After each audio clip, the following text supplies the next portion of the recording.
Na leo na mada nzuri nataka tuongee ndugu zangu. Kwenye mji wa Scotland kuna kijana moja wa asili ya Ghana na mwanadada wa asili ya Zimbabwe wamefungua ufalme wao huko, ambao ufalme unaitwa ufalme wa Kubala.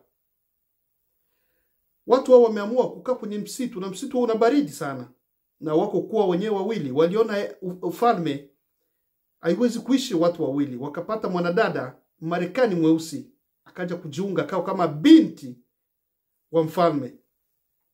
Wakaanza kuishi hapo. Lakini serikali ilifika siku moja, wakawafata huko, wakawauliza nyinyi ni akina nani?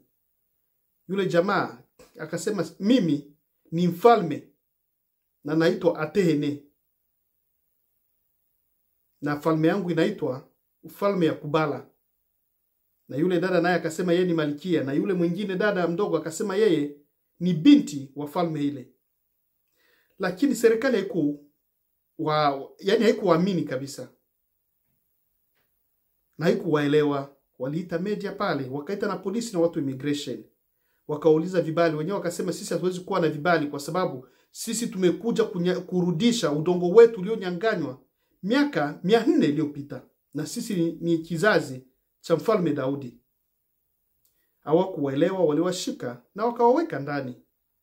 Lakini walichokuja kugundua kwamba, wakasema kwamba inawezekana yule bwana amechanganyikiwa, na kama hajachanganyikiwa basi wako pale kama kiimani, lakini yale wanayoongea hayana kabisa maana yoyote ile.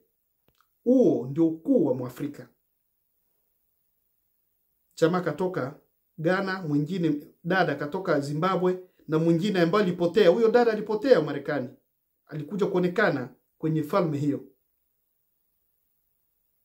Huo ndio ukuu wa Mwafrika ndugu zangu. Na jamaa yuko serious. Nitawawekea picha yake muone mwamba aliyefungua ufalme kwenye nchi za wazungu. Mwafrika mahali popote anapopita ni lazima aonyeshe ukuu wake.